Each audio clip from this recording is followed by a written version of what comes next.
Hello, this is LittleSatyr here, and I really should be cleaning my room right now, but I decided that I wanted to talk about something because I want to get a video out before I go to bed because my boyfriend's coming over tomorrow and he's gonna be here for like 5 days, so I won't have time to make any videos.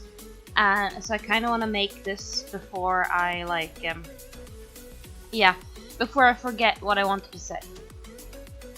And for the people who know me, they know that I am very passionate about character creation.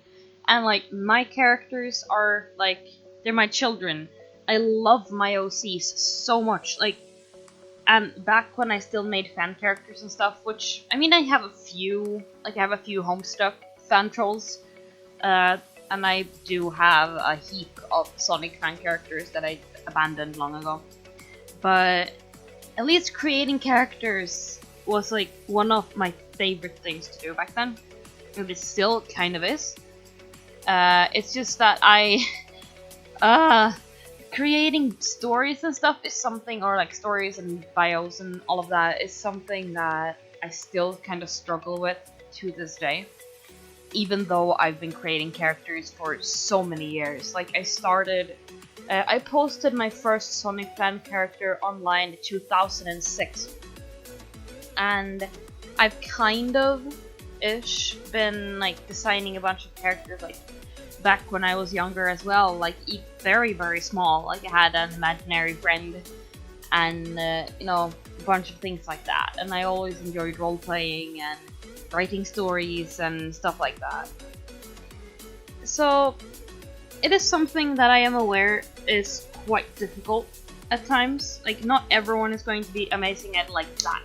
Not everyone who picks up a sketchbook or a tablet or like their mouse and MS Paint and whatnot, no one who picks it up the first time to make a character is going to be amazingly flawless in every single aspect the second they manage to or the second they decide to make a character. However, there's a lot of people in our community who think that just because you specifically manage to make a good character on your first try, that doesn't mean everyone can. And also, as I mentioned, back in 2006, that was like 6 years ahead, that was being generous, but back in 2006, that's when I posted my first character. I was a little kid. I mean, I'm 24 now. This was 11 years ago. I was like 13 when I posted my first character online. If people had been even half as harsh with me, as I've seen some people be with other kids online now, I would have been mortified. I wouldn't have wanted to post my characters anywhere. Because some of these things people online say are so mean. I understand. Oh, it's online, it shouldn't get to you. You need to develop a thicker skin, blah blah blah blah blah. Yeah, not everyone has that philosophy, honestly. Some people can take insults, other people cannot. Develop a thicker skin doesn't really, if you can't handle rude comments, then you can't. Like, I know, guess you can get used to it and whatnot, but like, I've always had problem with people yelling at me. I can't handle people yelling. If someone starts yelling in the same room, even though they're not aiming it towards me, it could be random strangers who are walking on the other side of the street yelling at each other. I get freaked out. Like, I can't handle that.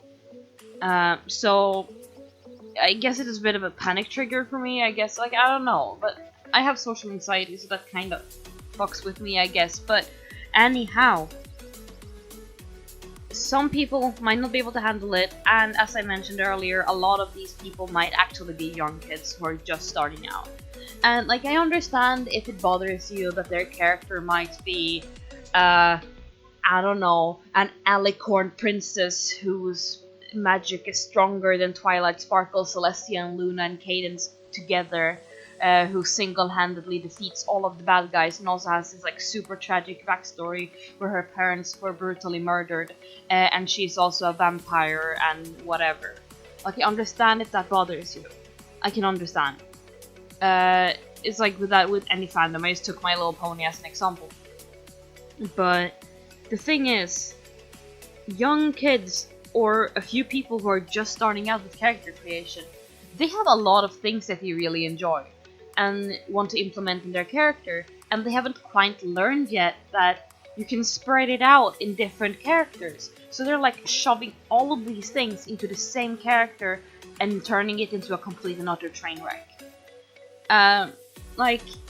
Because honestly, I feel like if you want to have an Alicorn OC or fan character, by all means, just go for it. Whatever. If you want a vampire, fine. Like, I don't even care if it's a vampire pony. You want a vampire pony? Have a vampire pony. Because, like, Flutterbat, I guess. Like, whatever. But having a super amazingly powerful adventurer, pony, princess, vampire, person, pony, whatever, like, it sounds dumb, I guess, people think, but let people have their run. Let people learn from their mistakes, right? Like, eventually they're going to grow up and they're going to understand that, hey, I shouldn't be doing this. Like, because with character creation, like, it's a learning curve. It's like that with everything. My first Sonic fan character, she was a cat. She was like 8 years old, I believe. She could turn into a dragon. I wrote a fanfic at one point with like my Sonic fan characters, and I mentioned in that, like, I specifically remember writing, even though she was so young, she was still incredibly powerful and had this magical dragon form she can turn into, and had ended up saving whoever character's point of view I was writing from at that point life. Like, she saved her life. And like, she was an 8-year-old cat who can turn into a dragon. Like, oh my god. I mean, I have characters now, like I have OCs now, who are not related to any universe or anything. These are like my own universe I'm creating, my own characters. I have a couple who are dragons. I'm going to be making a few more dragons. And they are like, they have a dragon form and they have a human form for convenience. And I mean, that is kind of, or very heavily inspired by the dragons in Warcraft. Because they have like their humanoid form and they have their dragon form. And I kind of wanted to do something like that with my dragons as well. So that's what I did. And I have like this character you're seeing in the background. Her name is Lucinda. She's some kind of elf, but she has horns. And then I have this other character named Rant, who is a satyr. So like a bunch of stuff. And all of them have like different traits that I want to implement into my characters. Like Ren, she can talk to animals. She has very, very limited nature magic she can use. Lucinda is like super flirty. She like, cute girls are her weakness. Yes, she's gay as hell. But she's also like, she tries to be very happy and heroic and all of that, but she still has like her mental problems. Like she feels like she needs to, she gets very anxious and feels like she has to live up to her dad's name and whatnot. So she's like very stressed about everything. Like, I've learned all of this. Like, I've gone from characters who I myself said were very strong and overpowered, to, shut up Sombra, to, if you could hear that, it was my phone. But like, I've gone to characters that I would consider to be fairly balanced. And I didn't have anyone tell me that I couldn't do these things. I learned on my own, because it's something you need to learn.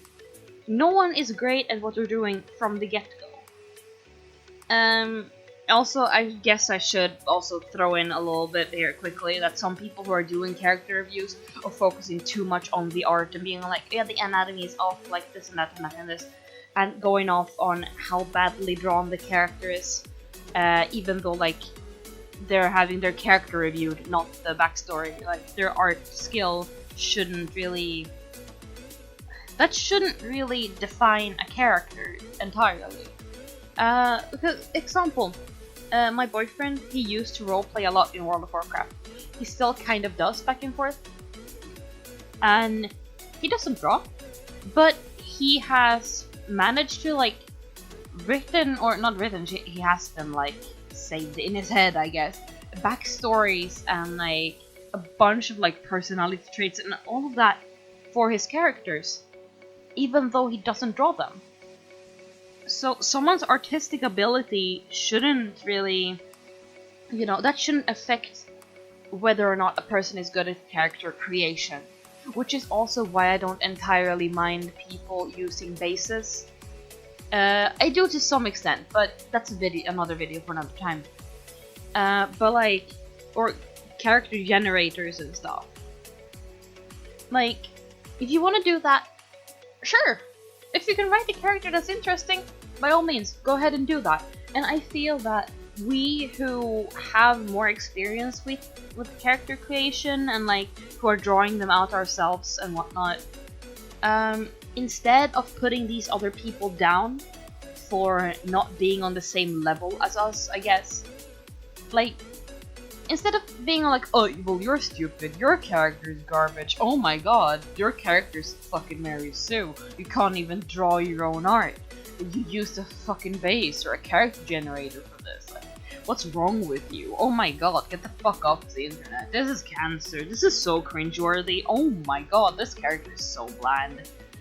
Instead of doing that, how about you try to take a more gentle approach, like, try to find stuff that you like, and maybe like ask if the person would like some tips on how to make their character better. If they don't want them, leave it be. And also don't really, I kind of really want to say too, if there's one thing that bothers you about a person's character, and it is the fact that they have, like, for an example, My Little Pony, if it's an alicorn, or if it's something else, it's like shipped, or a Homestuck character who has like rainbow blood or white hair when they're a troll when they can't have white hair, you know, or that they're shipped with a canon character. Like, let them do it. Just don't say that that is the main problem to why the character is shit. Like, if you feel the need to whine about the person shipping their character with a canon character, like, honestly, what's the big idea? Like, let them do it. It doesn't affect what you can and can't do. Don't be so nitpicky. Those things doesn't define the character as a whole. And it can be done right. There are some characters made by people who are quite popular. For an example, Shibi Hen over at DeviantArt. She has shipped most of her Sonic fan characters with the canon characters. But it's so well written and her art is so good and cute and her characters are so adorable that no one really minds. But yeah, it can be done right. And of course it can be done wrong. Not mentioning any names, but it can be done wrong. And if these people are also being like very rabid people and like, if you shipped your character with this canon character that I shipped my character with, you're fucking stupid because he's mine. You can't do that. I hate this canon character who is together with this canon character because they're getting away in the way of my ship between my OC and me, like, and him, and you can't do that to me, blah blah blah blah. I understand if that bothers you, and if you are a person who does that, please stop. You can ship your character all you want, but don't get like vicious with people who either don't agree with you or who also ship their character or ship a canon character with said character. Just don't do that, alright? Let's just all be nice to each other. Because honestly, when it all comes down to it, if you're not planning on role-playing with this person's character anyway, or you're not planning on involving this character in a story or anything like that, it shouldn't really affect you what they do with their character. You just let them have their fun, because characters are made, like, fan characters are made for people to have fun. That's what it is. That's why I made mine. Because I really loved Sonic and I wanted to have a character and be a part of that universe. That is why I made mine. That is why most people make fan characters. And even if it's like OCs, like where they don't belong in a universe or anything like that. Like again, if they're shipping their character with something with like multiple people or doing anything like that or having powers that you feel are too extreme, yeah, it's their universe, right? You just let them do what they want. It doesn't affect you. No need to sit and yell at a person and calling them quote unquote fucking stupid and to quote unquote get the fuck off the internet because their character creation skills aren't on point yet. I'm sorry you're being a bit of an asshole if you're doing that. It's nice to give tips. It's okay to give them a nice tip and be like, hey, this thing, if you did this instead, that'd be awesome. Instead of being like, fuck, your character fucking sucks and this is fucking why, oh my fucking god. Please, be nice, be gentle with people when you try to give them constructive criticism on their characters, okay? Because a character is so important to someone. Like, I was talking to one of my friends about this. Both of us are very passionate about our characters.